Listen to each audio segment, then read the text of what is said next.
Welcome to RealGM Radio. Thanks so much for tuning in. Of course, the best way to support the show is to hit that subscribe button on YouTube. Make sure you follow us on the podcast app to get the show every week. Today, I'll be joined by Mike Shearer to talk about some of the most impactful players added this offseason and how they could change something fundamental about their new teams. We're going to hit a bunch of names, a bunch of different teams. You're not going to want to miss it. Let's jump in.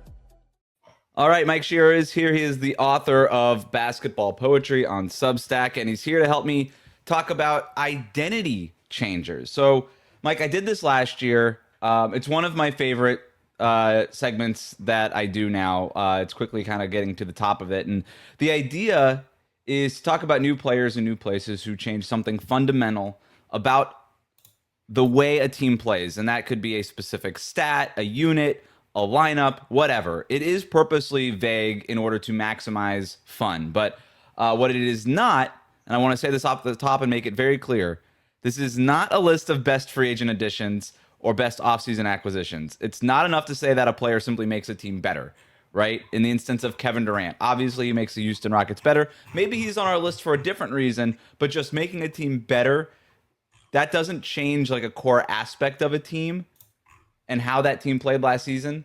That's not necessarily an identity changer. So I don't want people getting mad thinking this is some kind of ranking of best offseason additions. That is not what this is. There's no reason to get upset, and therefore I am sure nobody ever will get upset about this podcast.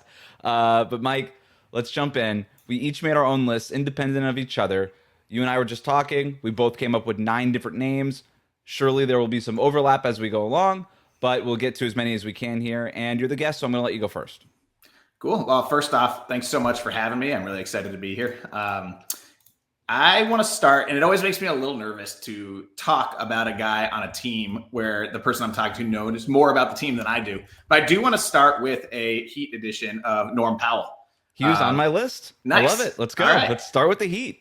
So one of the things I've said for years about the Heat, this is not a particularly novel thought, right? But like they just didn't have any guys who could dribble. And it sounds like a bad thing because it is. You need guys who can like create penetration, who can put defenses at a disadvantage. So here's a fun stat for you. The Heat's top 5 players last year by minutes played were Tyler Hero, Bam Adebayo, Haywood Highsmith, no longer on the team, Duncan Robinson, no longer on the team, and Terry Rozier. Bam's share of field goal attempts at the rim were the highest of anyone in the group, as you'd expect from the center. And that was just 27%, which is its own conversation we'll leave aside for now. 32-year-old Norm Powell, playing next to a non-stretch big like Ivica Zubac, got more than 28% of his shots at the rim. So just instantly, he will be better at creating those valuable layup attempts than anybody on the Heat's roster right now. So I'm really excited to see what that does, particularly in the beginning of the season when Tyler Hero is out. We saw what Powell could do as a primary scorer last year when he played without Kawhi Leonard for a long stretch. 25 points per game, 48% from the field, 44% from deep. He'll be asked to shoulder a pretty large scoring burden like that this year while Hero's on the mend. And then when Hero comes back, it'll be interesting to see how Eric Spoelstra kind of rejiggers the offense to make a sort of thunder and lightning attack, right? And I'm really curious to see how Norm Powell's north-south driving can change the identity of the Heat. I have all the same things that you have in my notes. And the other thing that I want to get into here is when Tyler Hero does come back. And Tyler's talking about, I'll be back in the middle of November. I think that's pretty optimistic, but whatever. Let's just say he's back before the turn of the calendar here. You'll still have him for most of the regular season. And when you add him and Norm Powell to that backcourt, not only do you have kind of a thunder and lightning thing, when I love how you put that, you also have 2 of the better three-point shooters in the league from last season. And this is an instance of, I think, fundamentally making something different in the same ways that you're talking about. Hey, this is a guy who's dynamic off the dribble, can get to the basket, can provide some pressure on the rim, and actually help Tyler Hero not have to do those things and just lean into the things that Tyler Hero does in a very special way, which is just make threes. But it also gives you another dynamic off the dribble pull-up three-point shooter guy. And what that does, when you go from one of those guys to 2 of those guys, in the instance of having Hero and Powell here, that dramatically changes the outlook of your offense, right? Now you're able to run a lot of different things, right? And it doesn't always have to be like Golden State Warriors split cut stuff, but it definitely could be. And that wasn't the case for them last year. Having those guys space the floor, that to me is the vision of why they went out and got Norm Powell. And he wasn't a guy that they were planning on acquiring. Andy Ellsberg has talked about the fact that it was a little bit of a surprise that they were able to go get Powell. And then once it became evident that that was a possibility, they did what they could to go do it, and they did just that. But what this really reminds me of is sort of what the plan was with Terry Rozier a little bit. Totally. And then Rozier falls off a cliff, and who else knows, and who knows what else. But now that you have Norm Powell in there, and we already saw him play really well, 18 points in 16 minutes in Miami's second preseason game. I think this just changes everything about their offense potentially.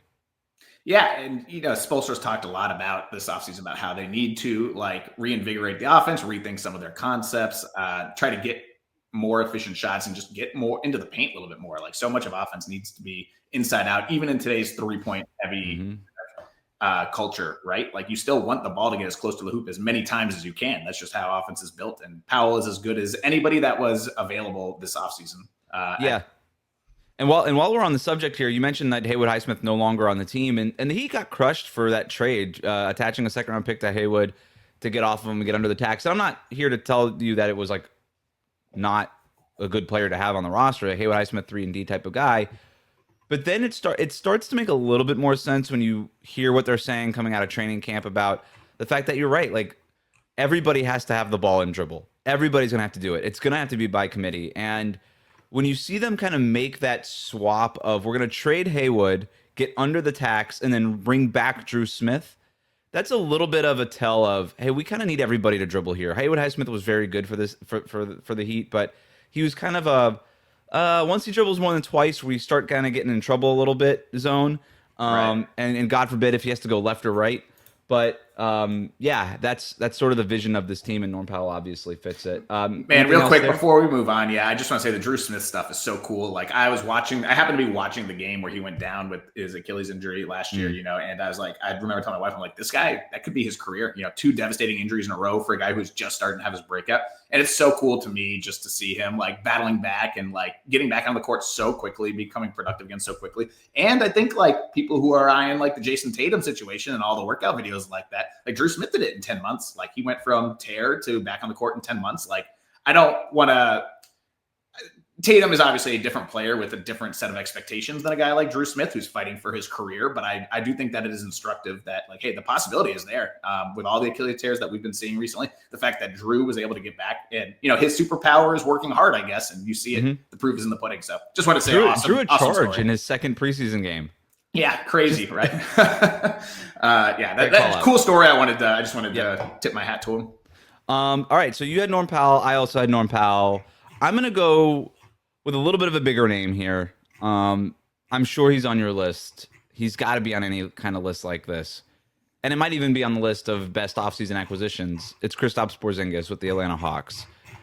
What I think he can do for this Hawks offense, and Mike, you wrote about this in your Substack, I don't know, a few weeks ago, a few months ago, whatever, about how the Hawks haven't had a guy like Porzingis in terms of a floor spacing big since John Collins.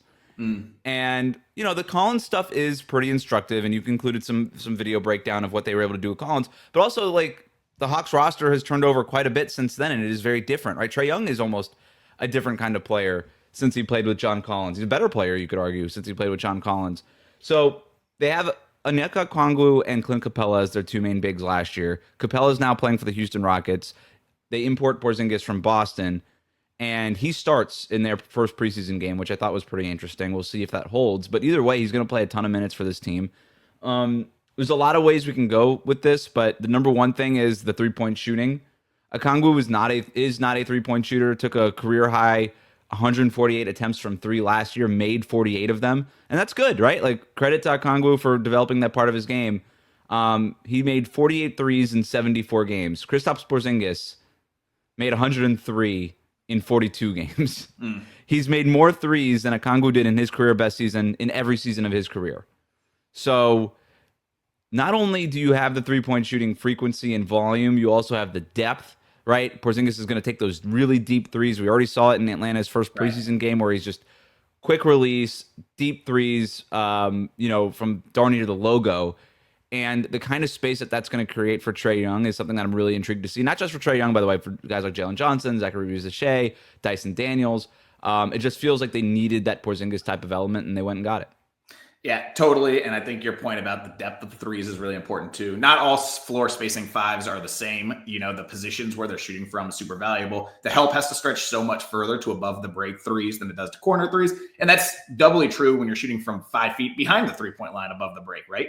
But I think also it's not just the fact that like Trae Young's never played with a floor spacing five before, a pick and pop guy like KP. But like Coach Quinn Snyder's really never coached a guy like this, right? Like he spent much of his coaching tenure with like Rudy Gobert and Clint Capella. I'm really curious to see what kind of stuff that Snyder can cook up in his mad scientist lab with a guy like KP, a weapon like KP. One thing that we saw that was really cool in the preseason already, the first 5 minutes of their most recent preseason game, we saw Dyson Daniels get 2 lob layups to start the game, which was awesome. And it was all because Porzingis is dragging the help way out. And one was Dyson just making a timely cut, I think. The other one was like an actual pick and roll action with Trae Young. And it's really illustrative of like how KP's spacing can impact the other shakier shooters on the roster. Like Dyson Daniels can hit a 3-pointer. Jalen Johnson can hit a 3-pointer.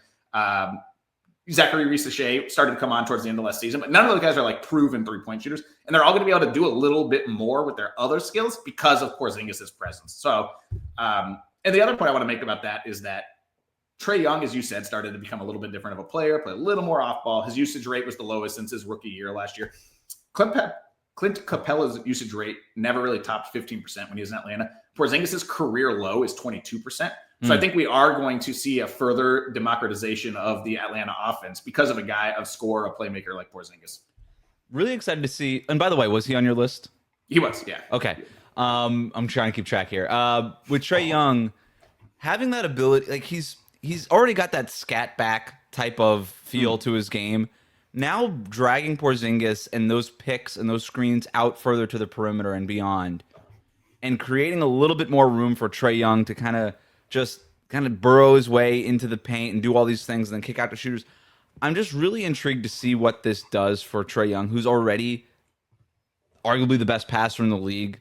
Elite, obviously, whatever you want to say. We don't have to rank him. Elite level passer, genius level passer, great floor vision, all of this stuff. To see what Porzingis does to make it easier for him, because I still think that a role player's role is to make the job of the star easier.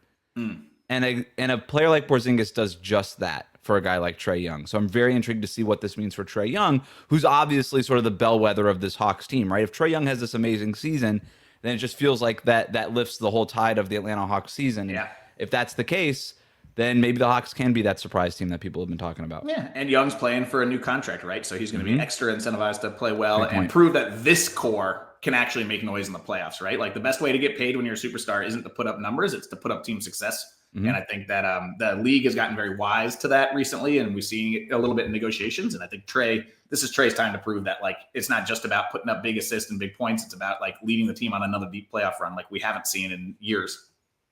Give me your next one. Well, since we're talking stretch fives, I feel like the natural transition here would be go to Al Horford. And I was trying to think who the best like shooting center that Steph Curry's ever played with. It was probably Quentin Post last year. Before that, it was probably like a washed up DeMarcus Cousins. The list gets short quickly, right? There was a Dragon Bender experiment in there somewhere. It's Horford was going to be a breath of fresh air for Curry. Let's put it that way. And I think we saw that in offense with Quentin Post last year was super effective with Draymond and Jimmy and Steph together, right? Like he was really a skeleton key for them offensively, letting Jimmy and Draymond do what they do best without having necessarily to station themselves behind the 3-point line. And Horford's not quite the shooter that Post is, but he's proven he shot more than 5 per game in like 26 minutes per game. So that's like a very legitimate per minute volume level. And he hit like 40% of them last year, I think. Or actually, he took a step down, but traditionally he's hit 40% in years past, right? Like he will be respected behind the 3-point line. He's also, he in fact does not change their identity whatsoever defensively, I'd say, but he does augment it because it is going to be another guy who's really good on the switch with absolutely zero rim protection in terms of shot blocking, but will never let you get to the rim in the first place, so it won't really matter, So I think I'm curious to see what he can do on offense, how much he plays with like Jonathan Kuminga, how much he plays with, the kind of like, can he help them play all those guys at the same time? Just having a shooting center matters when your best players can't shoot. And it was a big coup for the Warriors. He was on my list as well. I echo everything you just said. And yeah, it's Steve Kerr has been searching for this stretch five basically since he got the Warriors job, it feels like, right? Right. They had the Bogut's and the Pachulias and the David West and these kinds of things, but they're always kind of looking for that bonus. Like what if we broke the game even more? Like we have Kevin Durant, but what if we also had DeMarcus Cousins? What if we also had a stretch five? And they've been kind of toggling through these guys, hoping to find one. The difference is now versus then, like DeMarcus Cousins was like a bonus. That was just let's just see what happens. We don't really need this to work out. This feels fundamentally important and crucial and critical to what the Warriors' success level might be this year. If Horford hits, if he could still be the Al Horford that he was over the last few years at this age, then this is not a bonus for the Warriors. This is a requirement for the Warriors to have any level of success, because when you're built around Steph, Jimmy, and Draymond, as opposed to Steph, Clay, and Kevin Durant and Draymond, yeah, spacing is going to be an issue. Horford at this age, we'll see what happens. He came off the bench in their last preseason game. I don't know if I make that much of it other than just Horford basically literally just got there, signed right before media day. I'm assuming that Horford, I know Steve Kerr's played coy with media and stuff.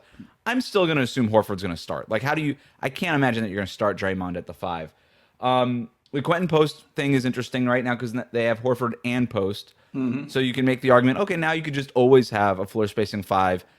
I still hesitate to call Quentin Post a center. To me, he's like a 7-foot guard, the way that he plays. Right. Al Horford actually plays like a center, right? He'll give you some rebounding. Like you said, it's not a lot of rim protection there, but he knows how to navigate that space around the rim and be an effective defender there. So, yeah, just huge. And in terms of the identity changing part, he's going to allow them to play the lineups that they want to play. He is the ultimate skeleton key for them to unlock the lineups and essentially just play Jimmy and Draymond at the same time and not get killed spacing-wise for it.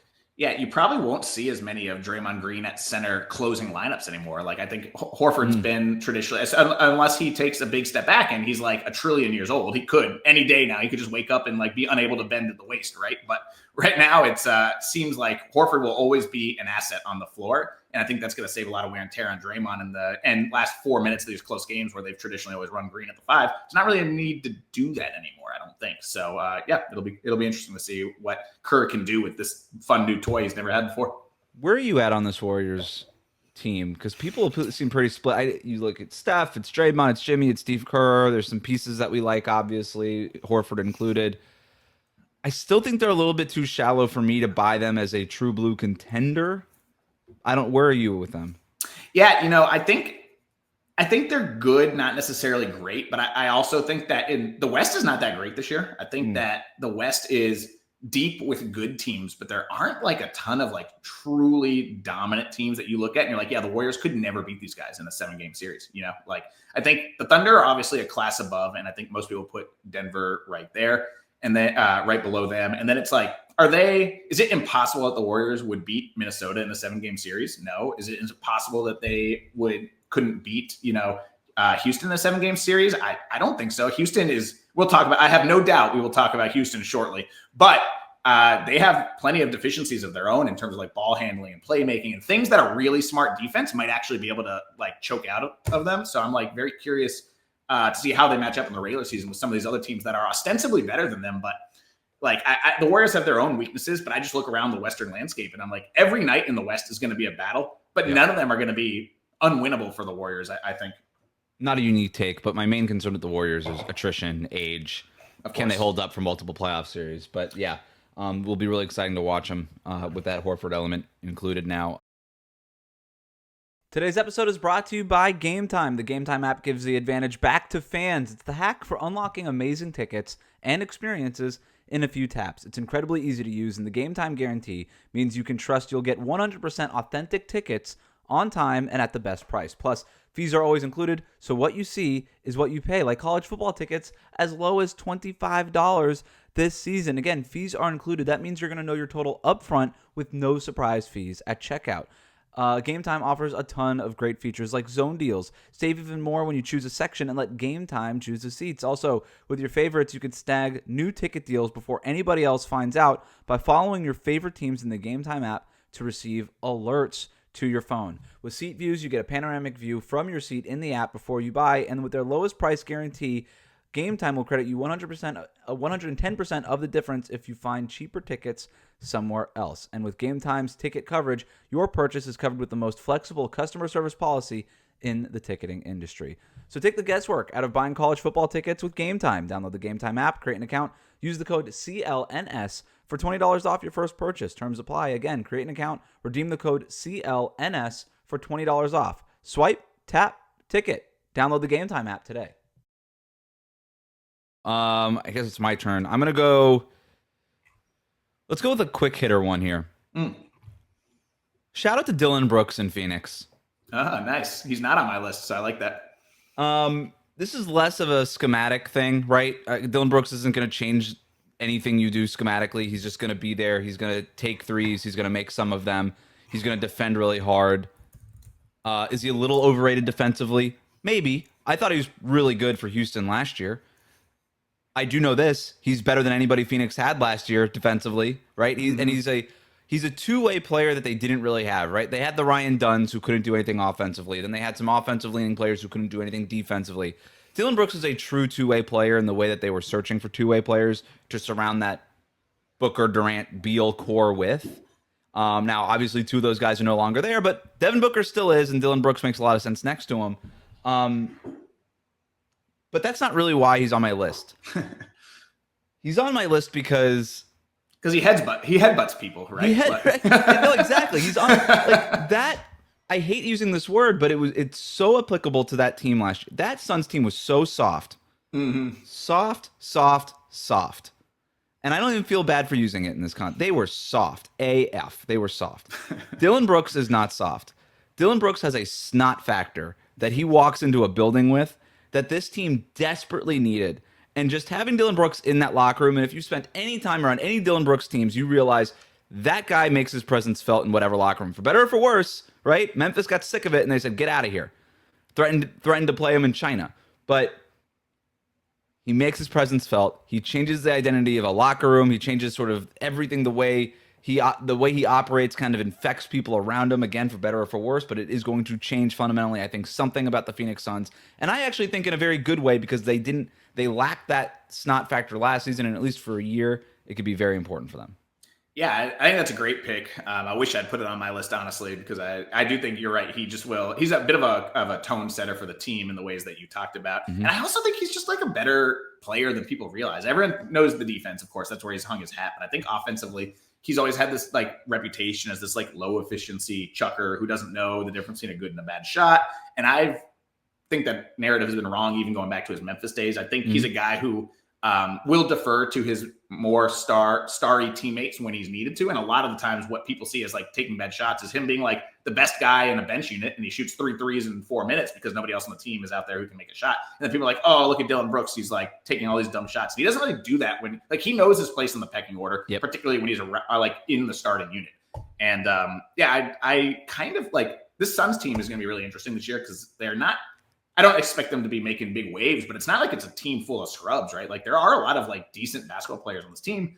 Seeing what happens with Jalen Green and whether he can actually like get a fresh start in Phoenix will be really interesting. But Brooks provides this like solid foundation of two-way wing play that every team in the league is looking for all the time.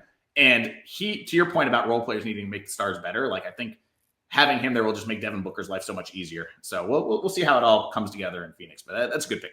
Yep, you're up. All right. Let's go with, let's talk about Mike Brown. So okay, not a player, but I think this was left pretty open-ended. And he's one of the 2 non-players that I picked for this exercise. And we'll talk about the other one later, maybe as a quick hitter. But so, the Knicks are so interesting, right? Like Tom Thibodeau takes the team to the conference finals on the back of like the strongest of strengths and the weakest of weaknesses. Like, exactly what you're going to get from Tom Thibodeau every night. And it took them to a conference finals, 6 wins away from a championship or whatever. And he got fired anyway, a decision that I agreed with, I think.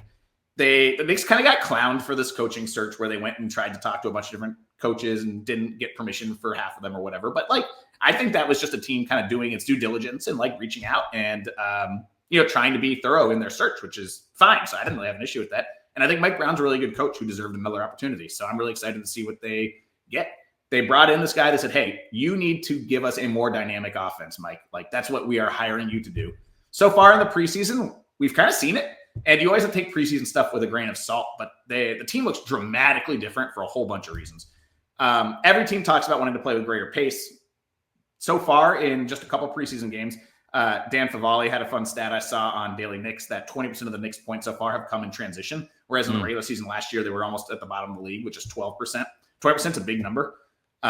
We've seen Jalen Brunson has been off the ball more than he's used to. He's traditionally been one of, if not the biggest kind of heliocentric guy in the league. That has not been the case so far. The team's leaning pretty hard on Mitchell Robinson as a playmaking hub, a lot of handoffs and stuff like that, which from looking at like the Domantas Sabonises and the Draymond Greens, that was going to be the case, but I assumed it would be 100% Towns. Instead, we've seen a lot of Towns kind of spacing and around in the corners and around like the wings. And we've seen Robinson been the guy with the ball, like handing off and setting screens, which Robinson's a fantastic screener. So that does make sense if he can handle the ball a little tiny bit and just make these handoffs and these little quick decisions. Maybe that will be a better weapon than I expected. And we finally saw some of Deuce McBride with the core 4 starting guys, right? The 5-out offense that every Knicks fan has been begging for a while. And hey, like Gershon Yabusele is there as a backup center that can shoot, and he can play with Towns. He can play in place of Robinson or in place of Towns as sort of a 5-out power forward or center. So we might see 48 minutes with maybe not 48 minutes because Robinson's there, obviously, but we can see a lot of minutes where the center can shoot for the Knicks, which is going to open up a lot of things for OG Anunoby, who's looked really inspired so far, and Mikal Bridges to actually get to the rim instead of just settling for fadeaways every time he touches the ball. So it's only a couple preseason games. You don't want to read too much into it. But so far, all the signs are that, like, hey, this Knicks offense is going to look way different. We'll see if it's better, but it's definitely going to look different, and that's what they asked for. There's not a lot of things that surprise me in the NBA anymore. But when the Knicks in their first preseason game ran Mikal Bridges in a pick and roll and then spaced Jalen Brunson to the corner, my jaw dropped. I had never seen it before in my entire life. And it was in that moment that I realized how one-dimensional the Thibodeau offense really was. It was always Jalen Brunson. It was pass the ball to Brunson. Brunson cat pick and roll, pick and pop. And it was jarring. It was literally jarring. When I saw it, I was like, oh my God, this is what that looks like. It was absolutely crazy. Mike Brown is going to experiment. I think he has a reputation for being rigid, which I think is fair if you kind of go back to his earlier coaching days and his earlier coaching stints. But since leaving Golden State and taking the job in Sacramento, I think one of the things he picked up from Steve Kerr was just being willing to experiment, especially in the regular season with lineups and things like that, with minutes, rotations, things like that. And we saw a lot of that in Sacramento. And I think we're going to see a lot of that here. We've already seen it in the preseason, but to your point, it's only the preseason. But I think we're going to see it in the regular season too. There's a clear mandate on him to just be like, not Tom Thibodeau. And a really good way to not be Tom Thibodeau is to just experiment and do things. And even if they don't work, and not being afraid to fail if it means, hey, we're kind of finding these other options that we'll have come playoff time. Yeah. And I think, the Knicks, like you said, the Knicks have been fairly predictable for better or worse the last few seasons. And it's just nice to see them. Like, this is such a talented core. It's going to be nice to see them doing something different. So I'm really excited for it. Like, you could argue that there's no team in the league, period, that is going to have more of an identity change this year than the Knicks. That's a great call. And by the way, the Yabusele and Jordan Clarkson additions, the Knicks don't show up on a list of offseason winners. For what they spent to get those guys, which is basically nothing, I don't know that there is a better dollar-for-dollar offseason acquisition than they got with those two guys. Jordan Clarkson was off in basketball Siberia for the last few years in Utah, literally not allowed to play winning basketball. That's a guy who has, like, say what you want about Jordan Clarkson. He's not the most efficient scorer, passer, whatever. Obviously, there's issues with him defensively, but the guy has playoff reps and has like legit playoff moments in playoff games. Like, that's important. That's what this is all about for the Knicks. And then you laid it all out with Gershon Yabusele. I love that addition for them. It's with those two guys. You just added two more rotation players. We'll see what happens with this Malcolm Brogdon, Garrison Matthews situation, whatever's going on, Landry Shamet situation. But I'm assuming at least one of those guys will end up making the team. That adds another guy in that locker room. So I think the Knicks had an awesome offseason, and I was with you, by the way, on the Thibodeau thing. My only thing was what Tibbs did, I think, really well which I think didn't get talked about enough in New York, was keep the focus on basketball. It was so much about basketball for the Knicks, which, as we know, has not been the case for a very long time. Even with Phil Jackson, it was about pushing Carmelo Anthony out and all these things. It became about basketball. And with Mike Brown, that'll still be the case. Mike Brown is really good at keeping the main thing, and keeping the focus on basketball. And in New York, as we know, it's very difficult sometimes with that scene and with that ownership and with everything that's going on with that franchise. But I think they did a really good job with the hire, even if people wanted to clown it at first. Is it my turn? Yeah, because you picked Mike Brown. Okay. I'm gonna go off the board a little bit here. Sticking in the Eastern Conference. I'm gonna go VJ Edgecombe. Ooh, nice. Third pick in the draft by the Sixers.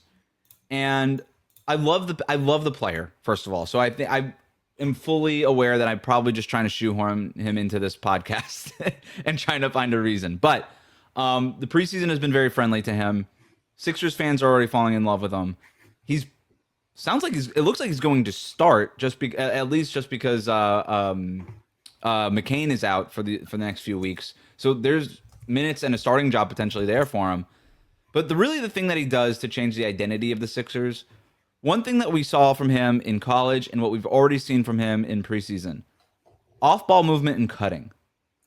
He is so good at it. And it is one of the things that I flagged in my scouting of him, is this guy is going to be an elite cutter.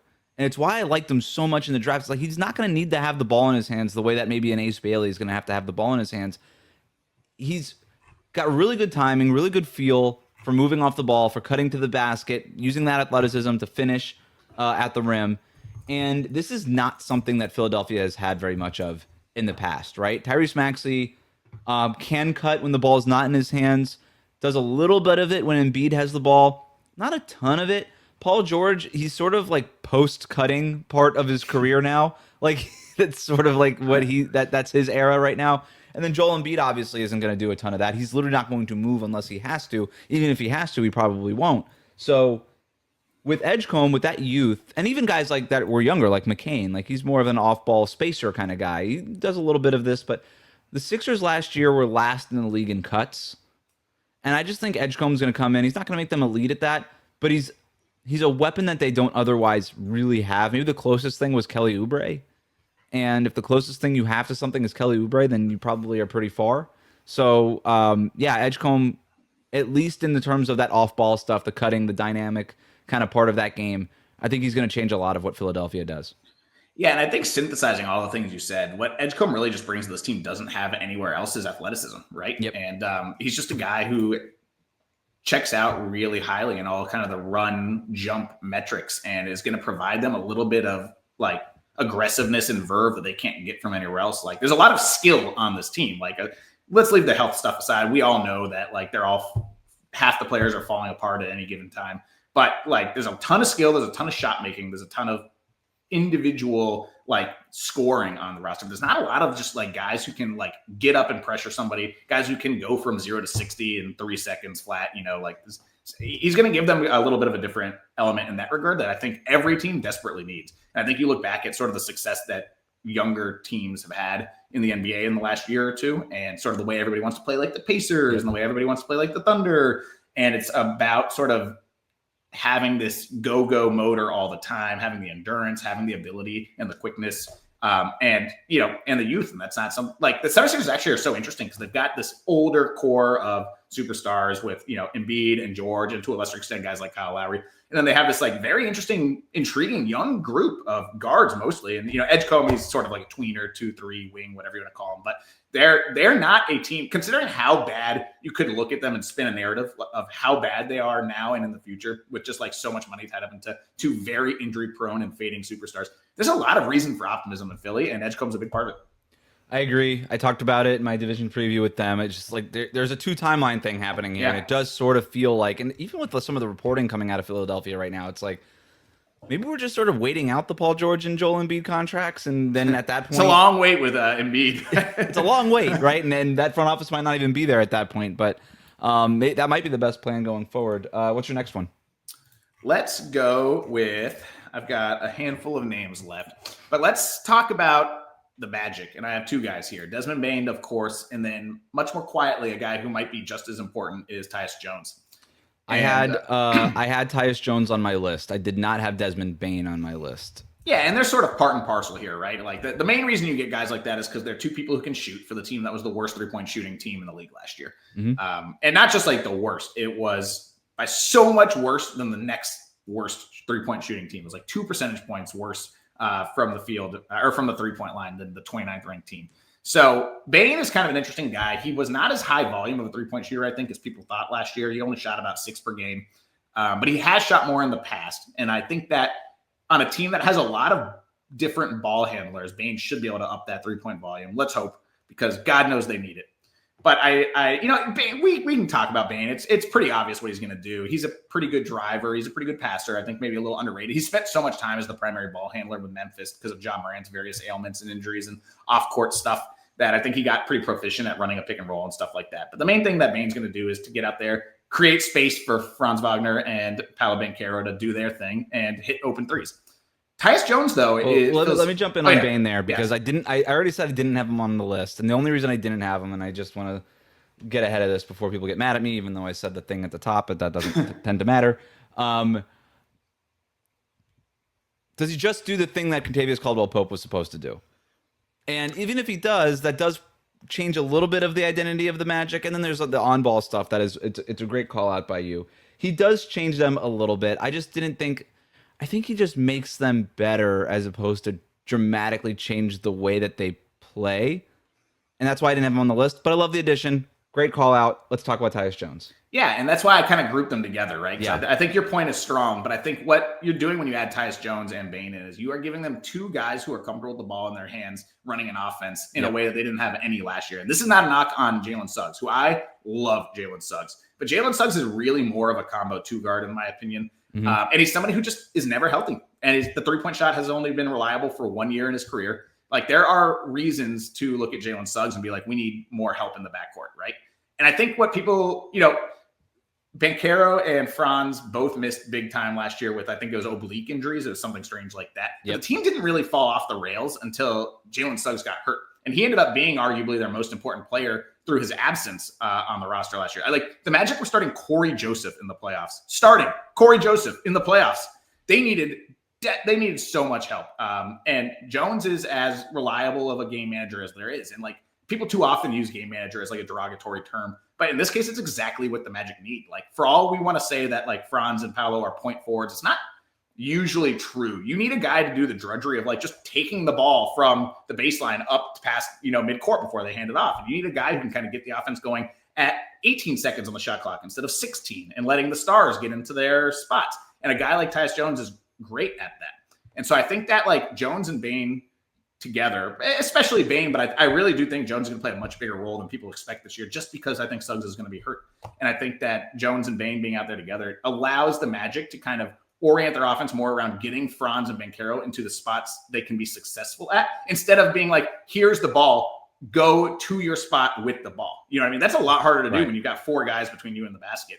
And you can't do that when you have guys who can actually shoot and play make on the other side of the court, So I'm excited to see what the two of them can do. And, I just think that the Magic are going to be one of the most interesting teams to watch this year.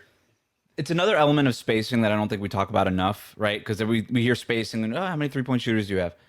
Another part of spacing is how many things do you have to pay attention to if you're the defense? And if Tyus Jones is the one bringing the ball up, as opposed to Paolo Banchero, here's the ball, take it to where you need it to go, the way that you put it. When it's hand the ball to Paolo and he has to dribble the ball to where he wants to go, you're really only paying attention to Paolo, right? You're not paying attention to these other things. But if Tyus Jones is bringing the ball up and Paolo's over here trying to establish post position, and then Franz is over here doing his thing, and then Desmond Bane's over there spacing from the corner or from above the break, now if you're a defense, okay, I kind of got to be up on this guy, I got to be up over here, I got to pay attention to this, what's going on down here at the baseline. That's another element of spacing. And Tyus Jones, to your point, I like Tyus Jones fine. I think there's when I think about point guards, we use the word table setting a lot, so I automatically think of like waiters. You have like that waiter that comes to your table at like a really nice restaurant and doesn't even have a notepad and just memorizes your order and just knows exactly what you want, substitutions, everything, memorizes the Cabernet Sauvignon that you ordered from deep in the menu somewhere, and you're just like, didn't take any notes and everything comes out perfect. That's the Chris Paul level table setter point guard, right? We don't have a lot of those guys anymore. It's 2025, everything's fast casual. Right? And Tyus Jones to me is a fast casual point guard, right? He's not going to do all of that at elite level, but he's going to bring you your dish. It's going to be fine, and the job's going to get done, and you're going to eat and you're going to leave full. And that to me is what Tyus Jones does. And I'm not even trying to like I'm not being critical. Chipotle of point guards? Is that what you're saying right now? Tyus Jones is Chipotle. Tyus Jones is a little bit of a Panera Bread point guard, and that's fine. There's a place for all of that, because when you don't have that, it becomes really hard to get your meal. And for the Magic, it was really hard to get their meal last year a lot of times on offense. So Tyus Jones, adding him to that, I think will be huge for them. Here's the other reason I had him on my list here.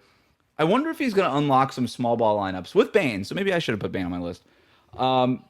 Is there a lineup with Tyus Jones, Jalen Suggs, Desmond Bane, Franz Wagner, and Paolo Banchero at the 5? Because we saw Jamal Mosley start to dabble with it a little bit. About 170 minutes of Banchero at the 5 last year, according to Basketball Reference. Flirting with it a little bit.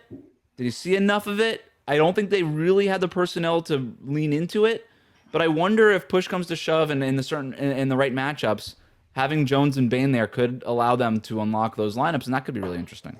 Yeah, and that is the lineup I think that is going to let them actually play fast, which is something that, again, Jamal Mosley, like every coach, is talking about playing faster. But like when you're running out Wendell Carter or Goga Patazde, like there's only so much speed you're going to be able to put out there. And I think that when you've got Banchero and Franz at the 4 or 5, and it's like either of those guys is like that specific lineup you just said, all 5 of those guys will run after getting a rebound and can just take it right across half court themselves and go straight to the rim or, pull up in transition. Like there's a lot more flexibility when you have 5 ball handlers on the floor. Not even 5 shooters. It's 5 ball handlers, right? Yep. You can do a lot more creative stuff and just get into your actions a lot faster, which is what Mosley, I think, desperately wants for a team that, even with Bane, even with Jones, it's still hard to see them being better than like best case 12th on offense. And I am saying that is best case, right? Yeah. Like this is probably going to be an average-ish offense. You'd rather them be slightly above average than slightly below average. But the defense is going to be so good. 12th, 14th would be a fearsome team. Like no one's going to want to play these guys. If you told a Magic fan right now you'll be 14th in offense at the end of the year, take it or leave it, 100% of Magic fans take it running away, right? Like they robbed a bank. So that would be awesome, and I agree with you. I'm gonna go with the next one. I'm gonna go to the Clippers. John Collins, I think, has to be on this list just because they didn't really have anybody like John Collins. If you're interested in talking about Collins, we could do it. I feel like I touched a lot about, on that in my Pacific Division preview that we did, what was that, last week? And frankly, I'm just sort of bored of talking about the Clippers, but this list would feel incomplete if I didn't include. But I'm actually interested to talk about Chris Paul with the Clippers. Identity changer might be a little much for what Chris Paul is going to provide the Clippers at this stage, but I do like the option of them, because last year with the Clippers offensively, it was always Harden, Zubac pick and roll, or Kawhi Leonard, give him the ball, let him go to work. And those were really the 2 menu items when it came to the Clippers offense. You were ordering one of those 2 things every trip. With Chris Paul, at least now there's a new thing in there. Now it's okay, Chris Paul pick and roll. We know that this works. Do that. We could do it with Harden spacing next to him. We could do it with Bradley Beal spacing next to him. We could do it with Kawhi being a spot-up option, potentially, if that's what Kawhi is willing to do at this stage of his career. I think that changes a little bit about that bench unit and gives them another ball handler, to the point where last year I was a little critical of them for being so just literally 2-dimensional offensively, James Harden pick and roll or Kawhi Leonard isolation. But they also had to be that because they didn't have any other options. This year they have more options. Bradley Beal is maybe an option, but I like the Chris Paul option a little bit more. It feels a little safer to me. Yeah, and I actually, on my sort of longer list I started with before I cut it down to 9, had a different Clipper that I think ties directly into that, which is Brook Lopez. Yep. As just another guy like James Harden, loves the pick and roll. Chris Paul loves the pick and roll. And a guy like Lopez, who is going to space the three-point line instead of rolling like Zubats will every time, is just going to be a different pitch that opposing batters have to prepare for, right? And Kawhi likes to play with floor spacing fives too, and we saw it in Toronto. Every ball handling forward wants a floor spacing 5, right? Like that's the dream for every Kawhi, Paolo Banchero, everybody along those lines, And I think that Brook's not going to play huge minutes. Like he fell off a little bit last year, but he going from starting next to Giannis on a team that, theoretically the Bucks had like deep playoff run aspirations to start last season, to being sort of like a lower minutes reserve because Zubats is going to play so many minutes that Brook isn't going to have to like partition his strength as last through 4 quarters for 82 games anymore. He's going to go out there, he's going to play 16 minutes a game. And I think he's going to be able to revitalize himself a little bit defensively. So they're not going to have a big drop off from Zubats to Lopez defensively, but then offensively, he's going to look so different. And a guy like Paul, a guy like Harden, those guys, those passers can make a lot of interesting dishes with a guy like Lopez. So, yep. Great call. You're up. All right, let's go to a different center. And this is kind of pushing the boundaries of the parameters you set for this discussion. But I had Deandre Ayton on here because, sure, it's a LeBron James and Luka Doncic team, right? And teams with those players are going to be LeBron and Luka teams. But Ayton is so different from sort of the Jackson Hayeses of the world that the Lakers were running out last year that I think it has to be mentioned anyway. Like he's not necessarily a straight upgrade over kind of like the Hayeses that they were running out because he's not really this vertical lob threat necessarily that Luka and LeBron have traditionally loved to play with. He's not a guy who's going to roll super hard to the rim every single time. His pick setting kind of comes and goes a little bit, but he's got good hands. He can sort of space the floor for guys like that a little differently. He's going to be at the 17-foot mark, but when you're a guy like LeBron or you're a guy like Luka and you're able to burrow to the hoop every single time, sometimes just having a center who can be 15 feet from the basket is hugely helpful because you're either going to draw his help man, hit Ayton, who was basically DeRozan like from mid-range last year. Like he was actually very, very effective on those shots, or that extra 6 inches that a defender has to be out on him is going to give a guy like LeBron or a guy like Luka the ability to hit a layup. So I think that Ayton's spacing, while not like spacing the way that we talk about it today in terms of him stretching at the 3-point line, having a real mid-range threat is going to be really helpful for a guy, for kind of the Lakers superstars. And he's also just a really good rebounder. And that's something that the Lakers struggled with last year, even despite having guys who compile big box score rebounds. The team struggled on the glass last year. And I think that Ayton's going to be really helpful for them there. So it's not I don't know if it's going to be an unmitigated success. I think it's going to require an adjustment from both Ayton and from the two superstars for how they use a guy like Ayton in the pick and roll. But I think it will definitely change the way they approach the offense in a way that I think it's kind of hard to predict. So this is the rare instance where simply getting better is an identity change. Sure. Because I think the Lakers were so bad at that center spot last year after trading Anthony Davis that just adding the Deandre Ayton mix, this isn't getting a better haircut, right? This is being bald, going to Turkey, and getting a hair implant. This changes the entire identity. This changes your way you look. It changes your identity, changes the way you behave around people. That's what I think Deandre Ayton is going to be. And it doesn't even have to be amazing for Deandre Ayton. He's never going to be the number one pick, right? He's never going to be that guy.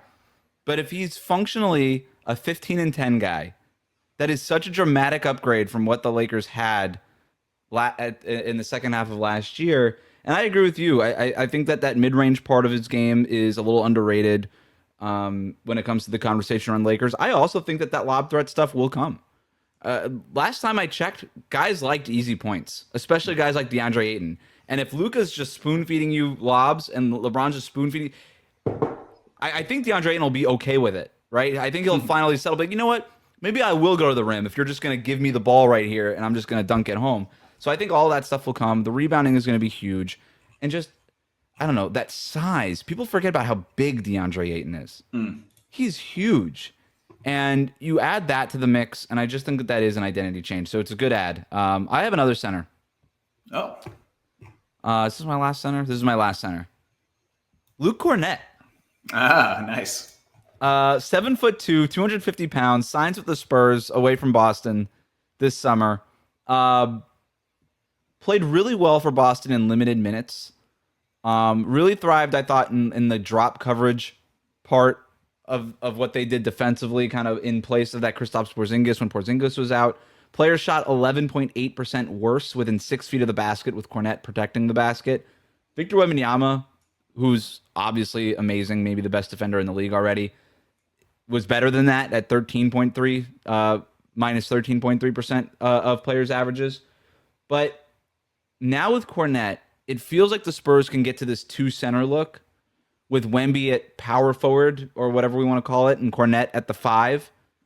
And I think that's really interesting for what the Spurs can do. Number one, it keeps the wear and tear off of Wemby's body a little bit, which I think is really key, especially in the regular season.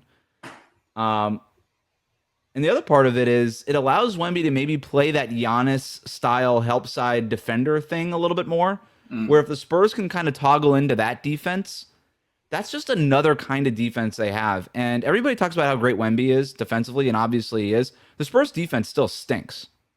They needed more good defenders, and Kornet is a good defender.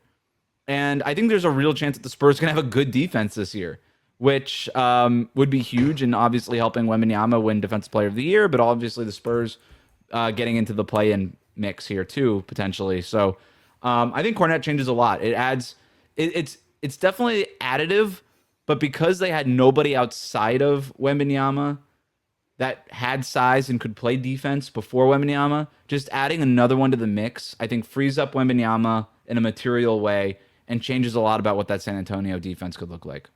Yeah, and I think to refine your point a little bit, right? Like the Spurs defense stunk last year in the aggregate, but it was actually pretty good when Wembanyama was on the floor, and then it was catastrophic when he was out, right? And so to your point, like Kornet can definitely play next to Wembanyama. I think that he has some experience with that. He played in a little bit of too big with the Celtics in the last few years. But like Wembanyama, the Spurs gave up 10 more points per 100 possessions when Wembanyama was off the floor last year, which was one of the biggest on-off changes in the league. Kornet is a legitimate defensive anchor at the center spot. Like that was not going to happen when Wembanyama subs out and Kornet comes in. Not to say that they're in the same caliber, but Kornet's going to be going up against backups. He's not going to be going up against starters necessarily. So I think that stabilize. It's almost a little bit of like what happens to the Nuggets when Jokic gets off the floor on offense, and they've never been able to find any offense when he's not on the floor. It's been the same way with Wembanyama on defense for 2 years with San Antonio, and I think Kornet's ability to just anchor the middle and play more traditional, like just big man drop defense is going to be massive for them on that. And I do think there is some upside with the two big pairing, like you say. Kornet, there was a funny article last year from, I want to say it was Owen Phillips at the F5 newsletter, where Kornet scientifically was determined to be the most underrated player in the NBA because he had the fewest lookups on Basketball Reference compared to like his, EPM or something like that. And I think this will be, even though he was playing on a big market team in Boston, et cetera, like I do think that the spotlight of him playing next to Wembanyama and the things that he's able to bolster up could do some big numbers for him on his Basketball Reference lookups. So we'll see. Big year coming for Kornet. Good for him. Ride that Wembanyama train. Do you have any more guys on your list? I do. I feel like we need to talk about Kevin Durant. We've avoided it so far, but I do think we need to mention that a Houston Rockets team that basically scored playing caveman basketball. They didn't turn it over that much. They crashed the offensive glass to an insane degree. And that was pretty much it. That's how they scored. And occasionally, Amin Thompson would get a steal and go coast to coast in transition. They were in the 29th percentile in effective field goal percentage last year, which is bad. Here are the ranks for the percentiles for Kevin Durant lineups for the last 10 years in terms of effective field goal percentage. 94th percentile 10 years ago, 99th percentile 9 years ago, 99th percentile, 98th percentile. Then he missed a year because of injury, came back, 99th percentile, 95th percentile, 98th percentile, 90th percentile. And last year when Kevin Durant was on the floor, the Suns had an effective field goal percentage in the 96th percentile. Point being is when you add Kevin Durant to your team, it does not really matter who's around him. It doesn't matter what city he's playing in. Your team is going to make shots. That is something that Houston really desperately needed. And it can't be overstated how impactful that could be on the team. We mentioned earlier that the Rockets are far from a perfect team. There's not a lot of playmaking, positional playmaking. Like Şengün might be the best positional passer on the team, which I think is really interesting. We don't know what they're going to get out of Reed Shepherd or Thompson at the point guard spot yet, and I'm very interested to see it. But a guy like Durant, because he can shoot so well, because he's so good at so many different things, gives them this brand new flexibility. He can be the 2 on offense. he can and has played a little bit of 5 on defense. And Houston loves their 2 big looks. We've already seen Capella being thrown in the mix with Adams in the preseason at the same time. But if Ime Udoka wanted to, they could go super small with Durant at the 5 for a minute here or there just to juice the offense. Or they could play him at the 2 and Jabari Smith at the 3 and 2 of their 3 centers at the 4 and the 5 and Thompson at the 1 and play the biggest lineup in the NBA. So I think Durant just coming in just with his skill set and the questions that come with it too, right? Like how much does his individual scoring really lift up the team-wide offense? I would say there's this weird narrative that like Durant doesn't contribute to winning offense anymore. And that's oversimplifying a little bit, right? But I think it's like compare him to somebody like Halliburton, whose whole thing is about like a rising tide lifts all boats, whereas Durant gets on and he's getting buckets and a lot of it is coming in difficult places. That's just his sheer genius. But I think we're going to see this year that like Durant is going to have a transformative effect on the offense. And whether it's enough, given some of their other deficiencies, to really lift them into that Thunder tier or even Denver tier, it remains to be seen. But you can't have a list of kind of like identity changers, I think, and leave out Durant. Yeah, I mean, to elevator pitch that, it's almost like Houston's best offense last year was missing shots. Right. And now they can actually make shots and it be good offense. And that is a big shift in identity, right? So it's helpful. Yeah, it's a little helpful. And then I love the point that you made about the lineups too, because they could have technically gotten into those big, super monstrous big lineups, but instead of Kevin Durant, maybe it's Tari Eason or whatever it is. But then that feels a little gimmicky, right? That would have felt gimmicky. Now with Durant, it feels almost practical. Right? It's like, no, we can play him at the 2 because Durant's just that special. He's that good. We have no problem with that happening. And we could still score because at the end of the day, he's 7 feet tall. We'll throw him the ball in the half court. As long as we get it up above half court, we'll just throw him the ball and he'll be able to get a decent shot. And so we have functional offense in this way. So yeah, obviously Kevin Durant added to the Rockets is transformative. I joked earlier at the show, at the top of the show, we're not going to include Kevin Durant just because it's a list of best offseason additions, but he is obviously very transformative to what Houston does. And man, I mean, I am intrigued to see what happens now without Fred VanVleet, because it felt like VanVleet's role was very much going to be spacing the floor for Kevin Durant just to make it a little bit easier for him. And with VanVleet out, Durant's job just got that much harder. And I could argue that maybe Durant is the guy most impacted by Fred VanVleet's injury. Ime Udoka might be that answer for me. Fair enough. I have one more guy on my list. Yep. I got Cam Johnson for the Nice. Nuggets. And you wrote about this in your Substack too, I believe. Yep. And you did a great job. And one of the things you pointed out was there's definitely going to be more passing by Cam Johnson. He could just put the ball on the floor, off the dribble passing. The thing that always sticks out to me about Cam Johnson, especially in comparison to Michael Porter Jr., who they traded for him, quick twitch decision-making, point fiving, just, not standing there with the ball in his hands necessarily. He's going to pass, dribble, or shoot pretty quickly upon receiving the ball, where Michael Porter Jr. is usually, if he does it, it's usually just shooting the ball. Mm-hmm. So Cam Johnson just gives you a few more things, a few more options there. But this was pointed out to me by Adam Mares when we did the Northwest Division preview here, or whatever division they're in. And one thing that he mentioned was that Denver couldn't use Michael Porter Jr. to screen very much because there were so many concerns about his back and the injury concerns there. And with Cam Johnson, he's a very viable screener. He's obviously not the thickest, most muscular guy, but the fact that he can do it versus Michael Porter Jr., who was basically just asked to stand in the corner in space and then shoot when the ball came to him, versus Cam Johnson, who could just be more of a cog in that offense, I think is going to dramatically change what Denver is able to do offensively. If you're able to use him as a screener for Nikola Jokic or for Jamal Murray, even Christian Brown, I think that's huge for what that means for Denver's offense. Yeah, and that's an awesome point. And I think, so much of Denver's starting offense has always been the Jokic Murray two-man game, either traditional pick and roll or inverted. But you can run a lot of the same actions with Johnson in Murray's place, whereas before the Nuggets didn't have anybody who could do that. And Johnson's not quite the ball handler or passer that Murray is, but he's probably about as good a shooter. And he's a good enough playmaker. He got enough on-ball reps last year that I think he can do a lot of the same things that Murray can. And that's just going to give them one more weapon. It's going to give Jokic one more weapon to attack with. And I think something else that's worth pointing out too is that Porter Jr., because of his limitations, besides shooting, where he was a world-class shooter, no question about that. And that arguably makes him a better fit in the starting unit than Cam Johnson, who is a very good shooter. But Johnson is so much more well-rounded that I think maybe, finally, hopefully, he can help keep the bench from dying every time Jokic sits on the pine.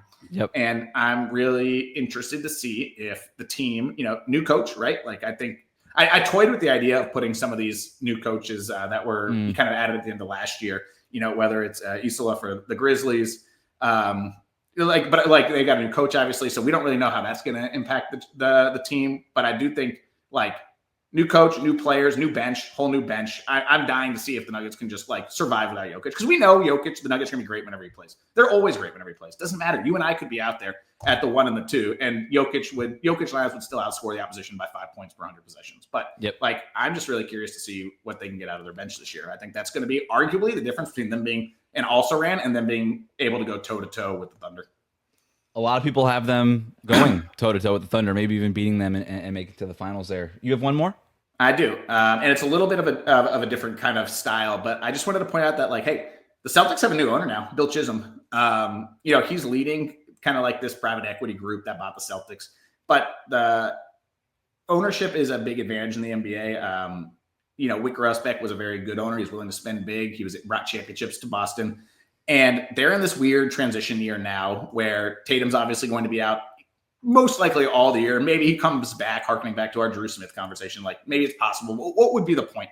There's a team that lost 4 of its best players from last year in Porzingis, Holiday, Kornet, and Horford. And the team last year wasn't good enough to get out of the second round against the Knicks anyway. So I don't really see the point in rushing them back. They're not going to contend for a championship this year.